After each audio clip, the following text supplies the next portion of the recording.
Saya belum paham mengenai nafar yang diadakan MTA. Mohon Ustadz menjelaskan mengenai pengertian nafar, tujuan nafar, dan apa ada tuntunannya berdasarkan Al-Quran dan Sunnah. Ustadz. Kalau berdasarkan Al-Quran dan Sunnah seperti yang kita lakukan itu tidak ada. Tapi pengertian nafar di sini kan orang bepergian. Coba dibaca surat Taubah ayat. Surat At-Taubah ayat 41. A'udzubillahi minasyaitonirrajim. Infiru khifafa wa siqala wajahidu bi amwalikum wa anfusikum fi sabilillah zalikum khairul lakum in kuntum ta'lamun. Berangkatlah kamu baik dalam keadaan merasa ringan ataupun merasa berat, dan berjihadlah dengan harta dan dirimu di jalan Allah. Yang demikian itu adalah lebih baik bagimu jika kamu mengetahui. Ayat 122 ayat surat At-Taubah. Wa ma kana al-mu'minuna liyanfiru kaffah falaula nafara min kulli firqatin minhum ta'ifatul liyatafaqahu fid dini waliyunziru qaumahum idza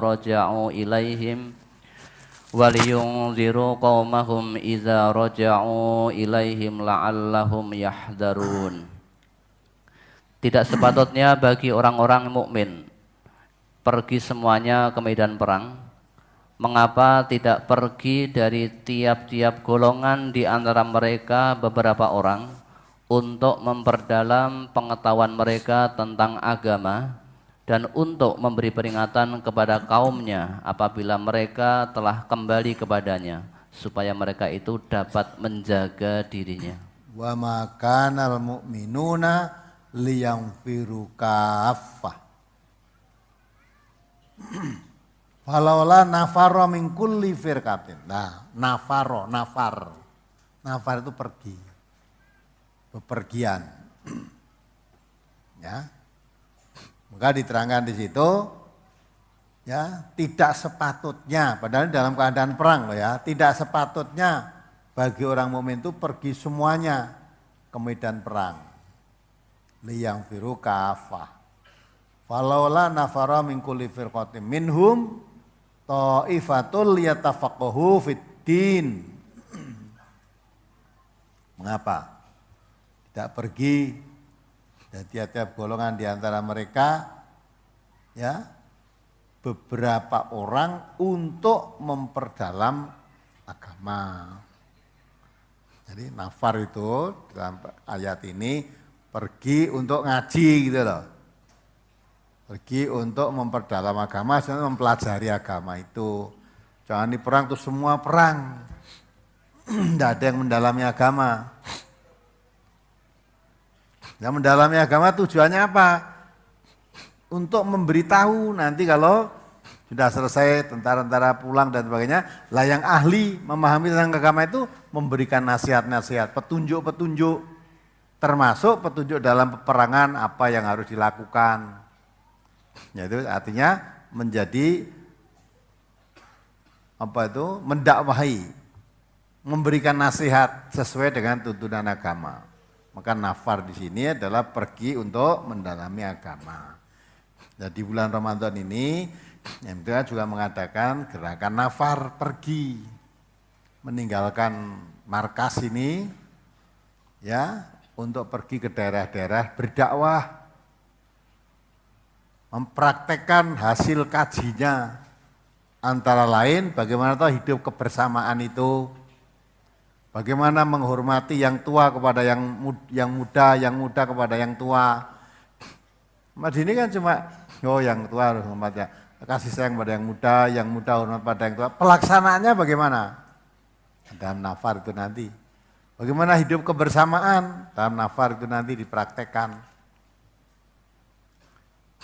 Maka yang nafar di sana nanti pada di rumah menuju di suatu tempat, terus adakan kerjasama dengan umat Islam setempat yang mungkin bisa bekerja sama di masjid-masjid, mungkin ada yang diminta menjadi khotibnya, atau bisa menjadi imamnya, atau memberikan pelajaran TPA di mana masjid, atau hal-hal yang lain yang bermanfaat untuk masyarakat yang di tempat itu.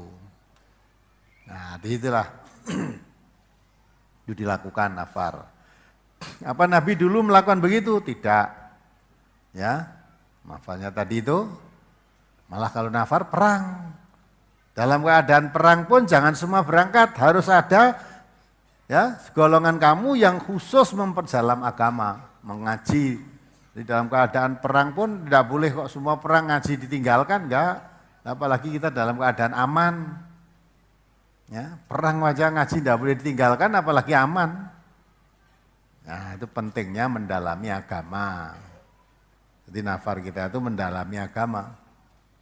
Mendalami di dalam pengertian memahami dan juga mendalami dalam arti mengamalkannya. Sebab agama itu harus diamalkan. Kalau cukup mengerti aja tidak diamalkan, kata Nabi seperti pohon tidak berbuah atau seperti lebah tidak bermadu. Maka orang yang sudah ikut nafar sekali dua kali biasanya tuman. Bisa merasakan nikmatnya. Nikmatnya beragama gitu loh. Dan bisa bersyukur. Ya. Ternyata misalnya saudara di rumahnya di Solo, wah serba enak, apa-apa mudah. Kendaraan mudah. Air tidak pernah kekurangan. Itulah nafar dapat daerah Panggang sana. Panggang Gunung Kidul kan loh. Pas kemarau, wah dah. Mau mandi aja, ya, apalagi kalau mau mandi, kadang-kala untuk masa harian itu harus diukur kok sehari tidak boleh. Kalau pas sulit-sulitnya air itu, ya sehari orang hanya dijatah berapa liter itu sehari.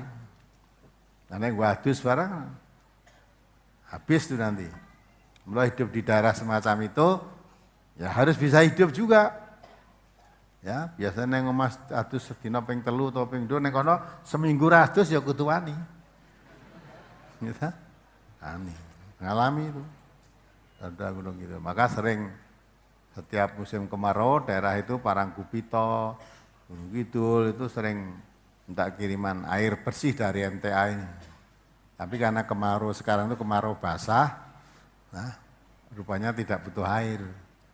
Kalau lihat kemaraunya ini sebenarnya kemarau, tapi basah, hujan terus. Nah, alhamdulillah. Jadi umat Islam itu harus bisa hidup. Dakwah pun juga begitu, aja milih gonceng enak-enak tok. Orang dai harus mau diletakkan dimanapun harus mau. Ya, ternyata di sana banyak nyamuk, kurang air, orang itu sambat. Ya, paling 3 hari aja sana, nanti pulang lah. Ada sing umah iso cerita karo bojone, wah. Oh, dibayar kita paling enak, walaupun sahur mung karo sambel, karo walah minum sak katok di sana iki walah harap turu saka lemut. Ya ta? Harap ngombe dijatah. Apa meneh nek arep adus. Nah, itu kan. Nah, yang begitu itu kan bisa merasakan kurang apa? Wis hidup begini kamu masih kurang bersyukur, kurang apa? Nah, maka dalam rangka mensyukuri nikmat ini, gunakan untuk berbuat baik, kebaikan-kebaikan. Jadi saudara-saudara yang rumahnya jauh-jauh tadi dengar kan? Ada dari Oko Timur, ada dari Sulawesi tadi, saya dengar dari Tadio tadi, silaturahim tadi. Ada yang dari pinggir Jogja sana, pinggir ngenti tadi. Jogja sana. Rombongan datang ke sini jam berapa udah berangkat. Ada lagi ibu yang bisa membangkitkan merasa malu karena yang jauh-jauh dari Kalimantan, dari Sumatera, dari datang jauh, masa saya hanya perjalanan 2 jam saja kok tidak datang. Nah, dari Jogja ini paling 2 jam kok tidak datang. Iri dengan yang datang dari Kalimantan, dari Oko Timur Sumatera sana, dari ya Pontianak, berapa hari tadi harus ke sini. Masa kita 2 jam saja ada iri? Ya, tidak pandai mensyukuri nikmat, nanti dari persoalan di hadapan Allah. Itu 2 jam itu masih merasa dekat. Artinya masih dekat dibandingkan yang dari luar Jawa tadi. Tapi yang biasa, walaupun dekat tapi merasa jauh. Anda cukup 5 menit, 10 menit jalan kaki sampai, tapi untuk datang ke sini rasanya jauh sekali. Lebih jauh timbang dari Pontianak. Dari Pontianak bisa datang ke sini, tapi yang jalan kaki 10 menit itu merasa jauh. Nah, itu namanya tidak pandai mensyukuri nikmat. Maka orang butuh. Kalau butuh itu jauh seperti apa ditempuh. Tapi kalau tidak butuh, jangankan suruh datang, diparani pun tidak mau, tidak butuh. Maka tanamkan perasaan kita butuh pada Allah setiap saat. Kalau perasaan butuh pada Allah itu belum ada, ya, apalagi merasa dibutuhkan oleh Allah, wah jual mahal. Jual mahal. Kalau kita pada Allah jual mahal, Allah tidak sudi membeli. Tidak sudi membeli. Tapi kalau kita jual murah pada Allah, innallaha ashtara minal mu'minina anfusahum wa amwalahum bi anna lahumul jannah. Allah telah membeli orang-orang mukmin, baik hartanya maupun jiwanya, dibeli oleh Allah dengan surga. Yuqatiluna fi sabilillah fayaktuluna wa yuqtalun wa'tan alaihi haqqan fit Taurat wal Injil wal Quran. Ya dah? Orang yang beriman sudah dibeli oleh Allah hartanya dan jiwanya dengan surga. Kalau dia berperang, baik dia membunuh atau dibunuh, dibayar dengan surga. Hartanya dan jiwanya. Perjalanan orang mukmin sudah dibayar oleh Allah. Semuanya dibayar oleh Allah dengan surga. Nah, itulah. Karena merasa kita sudah dibeli oleh Allah, jual beli dengan Allah ini tadi, maka fastabsyiru bi baikum alladzi bay'atum bih. Bergembiralah kamu berhitungan jual beli dengan Allah. Nah, kalau merasa butuh pada Allah, jauh pun jadi dekat. Tapi kalau memang tidak merasa butuh, ya dekat pun jadi jauh. Maka tanamkan seberapa besar butuh kita kepada Allah. Maka bapak-bapak, ibu-ibu yang datang ke sini itu, ada tertanam rasa butuh pada Allah. Bapak ibu-ibu yang hadir juga butuh pada Allah, saya juga butuh pada Allah. Bukan bapak ibu butuh saya butuh ibu-ibu, bukan, tidak butuh semua. Maka inna sholati wa nusuki wa mahyaya wa mamati lillah. Maka ibu-ibu bapak-bapak tidak datang ya tidak saya sehari, saya tidak butuh kamu kok. Tidak butuh, tapi butuh pada Allah. Maka orang butuh pada Allah sama.